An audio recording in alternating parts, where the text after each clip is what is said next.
கருணாநிதி பேரை வச்சா போதுமா? இந்த நூற்றாண்டு விழா கருணாநிதி பேர்ல வச்சிருக்கீங்க. நீங்க பேரை வைக்கிறது மட்டும்தான் ஸ்டாலினுடைய வேலை. எங்க போனாலும் ஒரு கருணாநிதி பேரை வைக்கிறது, ஒரு சிலை வைக்கிறது, ஒரு மாலையை போடுறது.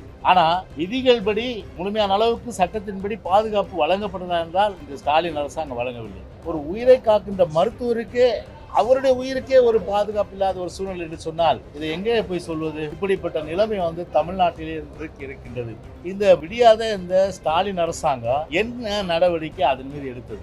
ஒரு நடவடிக்கை எடுக்கவில்லை. விளைவு என்ன?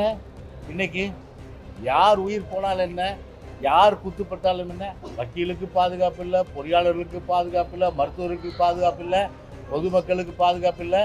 இந்த அரசின் மீதும் இங்கே வருகை தந்திருக்கக்கூடிய சுகாதாரத்துறை அமைச்சர் மீது இந்த மருத்துவருக்கு நம்பிக்கை இருந்தால் அவர்கள் ஏன் சுகாதாரத்துறை அமைச்சரும் துணை முதலமைச்சரும் வந்து சென்றதற்கு பிறகு இப்போ சாலையில் அமர்ந்து போராட்டம் பண்ணுறாங்க? இதுதான் என்னுடைய ஒரே கேள்வி. இந்த ஆட்சியில் தான், திமுக ஆட்சியில் தான் நடு ரோட்லையும் இது மாதிரி வெறி தாக்குதல், கொலை வெறி தாக்குதல் நடக்குது, வீட்டுக்குள்ளாரையும் நடக்குது, மாணவர்கள் மேலே நடக்குது, பெண்கள் மேலே நடக்குது, காவல்துறை மேலே நடக்குது, இப்போ உயிர் காக்கக்கூடிய மருத்துவர்கள் மீதே நடக்குது. இப்போ இன்னைக்கு நடந்திருக்கு, போன வாரம் நடந்திருக்கு.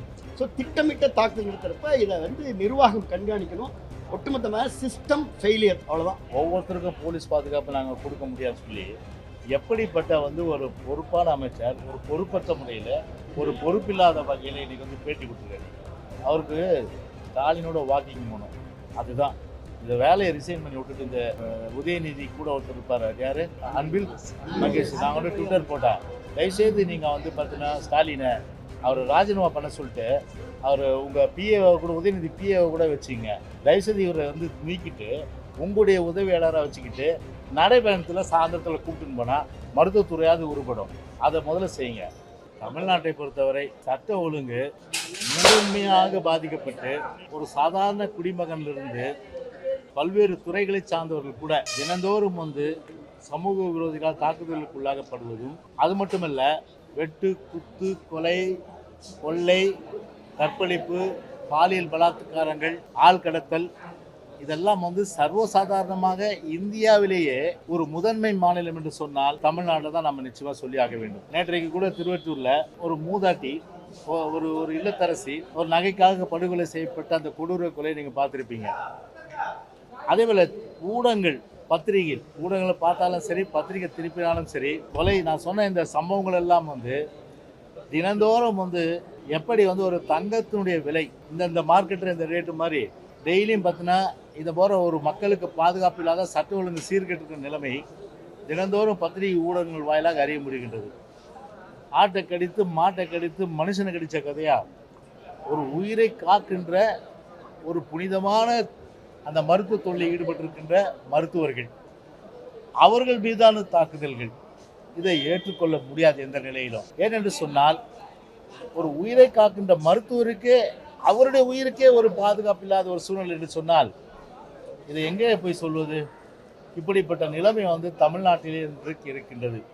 அது குறிப்பாக இந்த இந்திய அரசினர் மருத்துவமனையில் மெடிக்கல் ஆன்காலஜிஸ்டாக பணியாற்றுகின்ற திரு பாலாஜி அவர்கள் இன்றைக்கு ஒரு கத்தி குத்துக்கு ஆளாகி இன்றைக்கு அவர் மருத்துவமனையில், இதே மருத்துவமனையில் அனுமதிக்கப்பட்டிருக்கின்ற நிலைமை பார்க்கும்போது நிச்சயமாக மனம் எந்த அளவுக்கு வேதனைப்படுகிறது என்பது தமிழ்நாட்டு மக்களும் சரி, எங்களுடைய ஒரு உணர்வும் சரி, அதே போன்ற கழக பொதுச்செயலாளர் அவர்கள் உடனடியாக அதை பார்த்துவிட்டு நீங்களெல்லாம் போய் சென்று அவருக்கு ஆறுதல் கூறி எப்போதும் உங்கள் மருத்துவர்களோடு நாங்கள் இருக்கிறோம் என்று அந்த தைரியத்தை சொல்லி வர சொன்னார்கள். எனவே அந்த ஒரு அடிப்படையிலே நாம் போய் பார்த்தபோது அந்த நடைபெற்ற அந்த சம்பவத்தை கேட்டோம். அந்த தாக்குதல் செய்தவன், அதாவது கத்தியால் குத்தியவன், அவன் வரானா, அவனையே செக் பண்ணல? நீங்கள் முதல்ல ஆயுதத்தோடு ஒரு ஹாஸ்பிட்டலில் வர முடியுமா? ஹாஸ்பிட்டலில் ஆயுதத்தோடு மருத்துவமனையில் வராப்புல. அதன் பிறகு மருத்துவர் இருக்கின்ற அறைக்கு போகிறார். அங்கே போய் உள்ளே போய் அவரை போய் கண்ணாபின்னா என்று அந்த ஆயுதத்தை கொண்டு வெட்டுறார் அவர். இன்றைக்கு பார்த்தீங்கன்னா அவருடைய நிலை பார்த்தீங்கன்னா இன்றைக்கு மருத்துவமனையில் அனுமதிக்கப்பட்டிருக்க நிலை. நான் சொல்கிறேன், மெடிக்கல் கவுன்சில் ஆஃப் இந்தியா, அதாவது MCI, அதை பொறுத்தவரை பல்வேறு விதிமுறைகள் எல்லாம் வகுத்திருக்குது. ஒரு மருத்துவமனையில் ஒரு மருத்துவர்களுக்கும் சரி, மருத்துவத்துறை சார்ந்த பணியாளர்கள், குறிப்பாக செவிலியர்கள், அதே போன்ற பல்வேறு வகையில் வேலை செய்கிறவங்க, அவங்களுடைய அந்த வேலை பாதுகாப்பு, உயிர் பாதுகாப்பு அளிக்கப்பட வேண்டும் என்ற அந்த விதிமுறைகள் எல்லாம் வந்து தெளிவாக வகுத்து கொடுத்திருக்கிற நிலையில இந்த விடியாத இந்த ஸ்டாலின் அரசாங்கம் என்ன நடவடிக்கை அதன் மீது எடுத்தது? ஒரு நடவடிக்கை எடுக்கவில்லை. விளைவு என்ன? இன்னைக்கு யார் உயிர் போனாலும் என்ன, யார் குத்துப்பட்டாலும் என்ன, வக்கீலுக்கு பாதுகாப்பு இல்லை, பொறியாளர்களுக்கு பாதுகாப்பு இல்லை, மருத்துவருக்கு பாதுகாப்பு இல்லை, பொதுமக்களுக்கு பாதுகாப்பு இல்லை.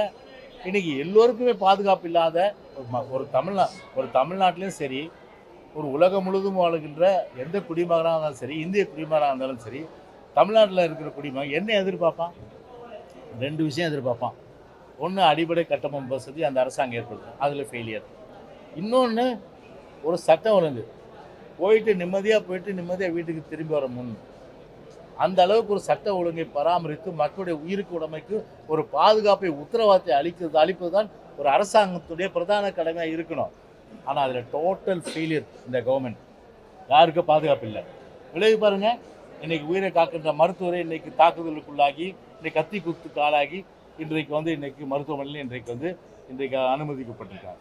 கருணாநிதி பேரை வச்சா போதுமா? இந்த நூற்றாண்டு விழா கருணாநிதி பேரில் வச்சுருக்கீங்க. நீங்கள் பேரை வைக்கிறது மட்டும்தான் ஸ்டாலினுடைய வேலை. எங்கே போனாலும் ஒரு கருணாநிதி பேரை வைக்கிறது, ஒரு சிலையை வைக்கிறது, ஒரு மாலையை போடுறது.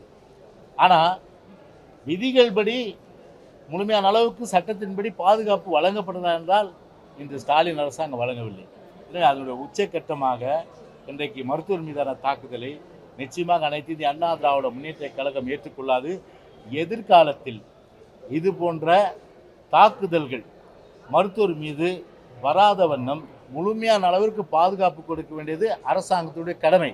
ஆனால் இந்த ஸ்டாலின் அரசாங்கம் அது செய்யுமா என்றால் நிச்சயமாக அது செய்யாது.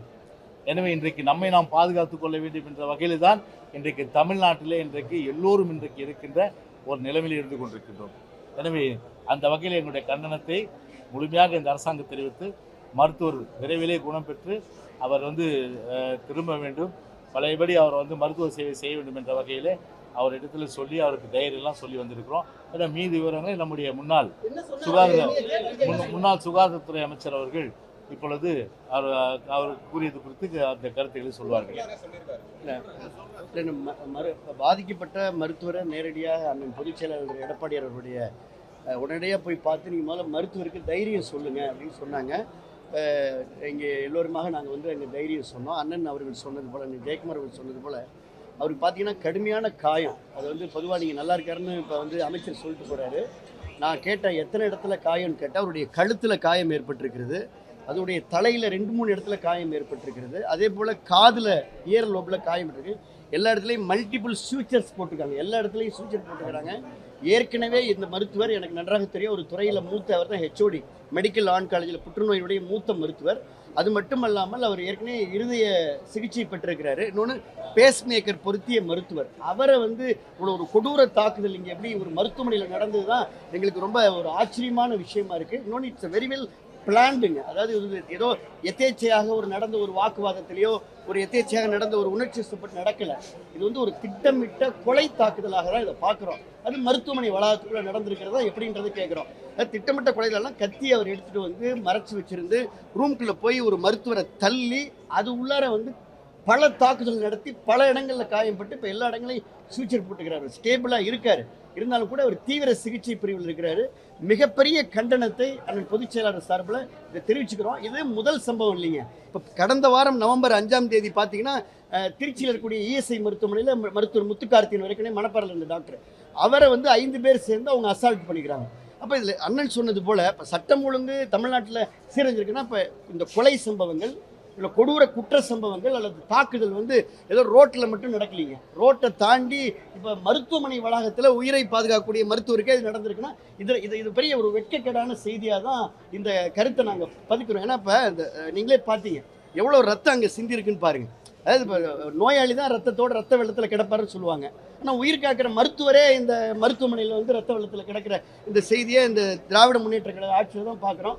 அனைத்து இந்திய அண்ணா திராவிட முன்னேற்ற கழகத்தில் சார்பிலாக பொதுச்செயலாளர் சார்பில் கடுமையான கண்டனத்தை தெரிவிச்சுக்கிறோம். அந்த மருத்துவருக்கு மன வலிமையை கொடுத்துக்கிறோம். அவர்கிட்ட பேசிட்டு இன்ட்ராக்ட் பண்ணிட்டு வந்தோம். அவரும் சொன்னார் பொதுச்செயலாளர் சார்பில் நீங்கள் தைரியமாக இருங்க அப்படின்ற அந்த கருத்தை சொல்லிட்டு வந்துக்கிறோம்.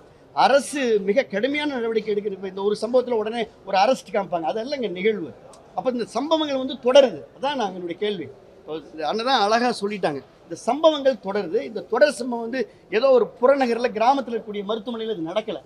இந்த சென்னை கார்பரேஷனில் சிட்டியில் தமிழ்நாட்டுடைய தலைநகராணி மருத்துவ தலைநகர் வேற சொன்னோம். இப்போ தலைநகரில் இருக்கக்கூடிய மைய மருத்துவமனையிலேயே ஒரு காவல்துறையால் பாதுகாப்பு கொடுக்க முடியுதுன்னா அதை காவல்துறை என்ன செய்யுது? காவல்துறைக்கு பொறுப்பேற்றக்கூடிய முதலமைச்சர் என்ன செய்கிறாரு? இப்போ இதை விட நீங்கள் கேட்ட கேள்விக்கு ஒரே ஒரு பதில் தான். இந்த அரசின் மீதும் இங்கே வருகை தந்திருக்கக்கூடிய சுகாதாரத்துறை அமைச்சர் மீது இந்த மருத்துவருக்கு நம்பிக்கை இருந்தால் அவர்கள் ஏன் சுகாதாரத்துறை அமைச்சரும் துணை முதலமைச்சரும் வந்து சென்றதற்கு பிறகு இப்போ சாலையில் அமர்ந்து போராட்டம் பண்ணுறாங்க? இதுதான் என்னுடைய ஒரே கேள்வி. அப்போ இந்த சாலையில் அமர்ந்து இருக்கக்கூடிய போராட்டம் செய்யக்கூடிய மருத்துவர்கள் செவிலியர்களுக்கு இந்த அரசின் மீதும் நம்பிக்கை இல்லை, இந்த நிர்வாகத்தின் மீதும் நம்பிக்கை இல்லை, துணை முதலமைச்சர் மருத்துவத்துறை அமைச்சர் மீது நம்பிக்கை இல்லாத தரையில் உட்காந்துருக்காங்க. இதை விட நான் என்ன சொல்ல முடியும்?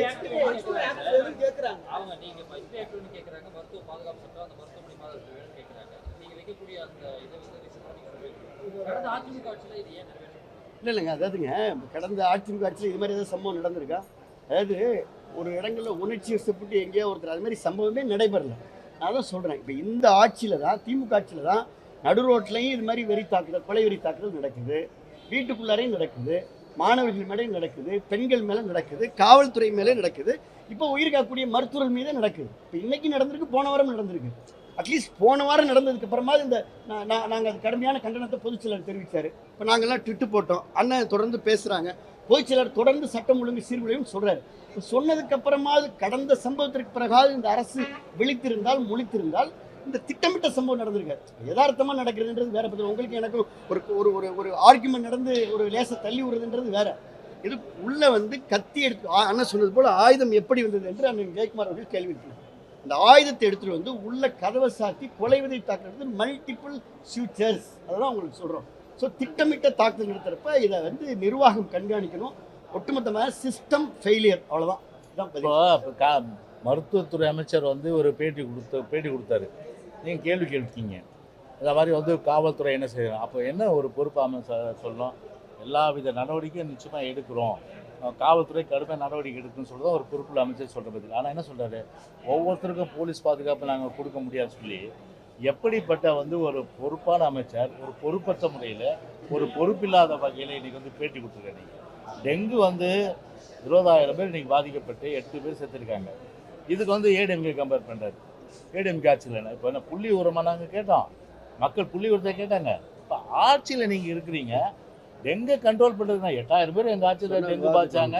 அதுக்கு தகுந்த முன்னெச்சரிக்கை நடவடிக்கை, முன்னேற்பாடு நடவடிக்கை, விழிப்புணர்வு ப்ரோக்ராமு எல்லாம் அன்றைக்கி வந்து அவர் அன்றைக்கி பொதுச்சாலை உத்தரவுப்பட்டு சிஎம் அதை உத்தரவுப்பட்டு அமைச்சரை பொறுத்தவரை விழிப்புணர்வு ப்ரோக்ராம் நடத்தி அவ்வளோ தூரம் பண்ணி ஒரு இம்பேக்டாக எல்லாமே வந்து இன்டாக்டாக எல்லாம் நடந்தது.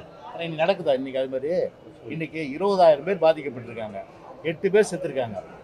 கூலாக என்ன சொல்கிறாரு மினிஸ்டரு, அவருக்கு ஸ்டாலினோட வாக்கிங் போகணும். அதுதான் இந்த வேலையை ரிசைன் பண்ணி விட்டுட்டு இந்த இவர் இருக்கார் பார், யார், உதயநிதி கூட ஒருத்தர் இருப்பார், யார், அன்பில் மகேஷ். நான் வந்து ட்விட்டர் போட்டேன், தயவுசெய்து நீங்கள் வந்து பார்த்தீங்கன்னா ஸ்டாலினை அவர் ராஜினாமா பண்ண சொல்லிட்டு அவர் உங்கள் பிஏவை கூட, உதயநிதி பிஏவை கூட வச்சிங்க, அந்த அந்த அந்த துறையை சீரழிக்க வேணாம். அதே போல் நான் கேட்குறேன், மருத்துவத்துறையை சுப்பிரமணியம் சீரழிக்க வேணாம். தயவு கூர்ந்து முதலமைச்சருக்கு என்ன வேண்டுகோள் வைக்கிறோம்னா, தயவுசெய்து இவரை வந்து நீக்கிட்டு உங்களுடைய உதவியாளராக வச்சுக்கிட்டு நடைபயணத்தில் சாயந்தரத்தில் கூப்பிட்டுன்னு போனால் மருத்துவத்துறையாவது உருப்படும். அதை முதல்ல செய்யுங்க. ஏன்னா மருத்துவத்துறையில் வந்து ஒரு உயிர் காக்கும் துறை, மருந்து இல்லை, டாக்டர் இல்லை. இன்றைக்கி ஒவ்வொரு ஹாஸ்பிட்டல்லையும் பார்த்தீங்கன்னா 100% அளவுக்கு எங்களுடைய மருத்துவமனை வந்து டாக்டருங்க, நர்சஸ் எல்லாம் பணியாளர் இருந்தாங்கன்னா இன்றைக்கி கிட்டத்தட்ட 40% இருக்காங்க, 60% பேர் இல்லை. எப்படி உயிர் காக்க முடியும்? ஆனால் வாய் கூசாமல் போய் சொல்கிறது, மக்களை ஏளனமாக பேசுகிறது. அங்கே பார்த்தா இப்போ ஏடிஎம்கேல 8,000, நாங்கள் 20,000. இது என்ன தப்பு இருக்குது? ஏடிஎம்கேல 16 பேர் செத்தாங்கன்னா இங்கே 8 பேர் செத்தாங்க. புள்ளி உரமாக நாங்கள் கேட்குறோம், ஒருத்தர் கூட சாகாமல் பார்க்குறது, டெங்குல யாருமே பாதிக்கப்படாமல் பார்க்குறது தானே ஒரு அரசாங்கத்துடைய கடமை. இந்த கடமையிலிருந்து தவறியத ஸ்டாலின் உதவியாளரை வச்சிங்க, மருத்துவத்துறைக்கு வேறு யாராவது அமைச்சரை போடுங்க. அதுதான் தமிழ்நாட்டு மக்கள் எதிர்பார்ப்பு. ஓகே.